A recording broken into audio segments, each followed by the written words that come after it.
na, sir, oh. Erase mo muna sa utak mo yung pangit nating nakaraan. Sige na, sir. Baka pwede nating ulitin yung job interview ko.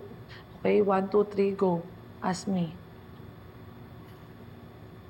Okay. Seat. All right. Why do you want to work here in Dream Paradise Resort? Thank you for that wonderful question. Well, I believe each one of us dreams of living in paradise, or at least having a taste of it, which is why we resort to all means possible. So why not yung paradise resort? Listen, don't give me that answer. Don't give me some lip service and try to impress me. Given our history and what you put me through, it's gonna take a lot more than that to try to impress me or to get me to trust you.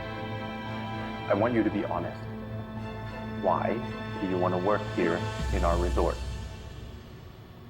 Ano naman, honest naman ho ako sa inyo. Pero sige, magprangkahan na tayo dito.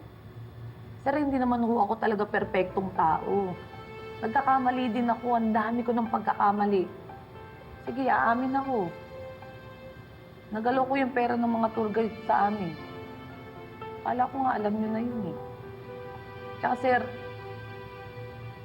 naging biktima ako ng love scam. Kaya sir, please, bigyan niyo naman ako ng pagkakataon, no? Gusto ko po kasi talaga makabawi ako sa kanila.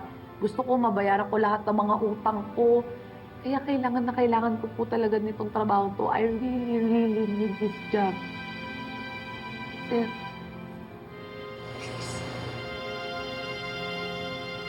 Are you sure that's the only reason why you're applying for the job here? Is there anything else that I need to know? kailangan natin malaman kung ano talaga yung mga pinaplano nila. Keep your friends close and keep your enemies closer. Wow. Yun yung dapat nating gawin. Tama. Yes, sir. That's my only reason. Alam ko naman na negative talaga yung tingin niyo sa akin mag-ina eh. Dahil sa nangyari doon sa Japan, di ba? Pero sir, please, give me one more chance. Sir, if you hire me, I promise to you that gagawin ko lahat. Patutunayan ko na kaya kong gawin ng maganda yung trabaho ko. Sir, patutunayan ko po sa inyo talaga na isa po akong the best na tour guide dito sa buong Rizal.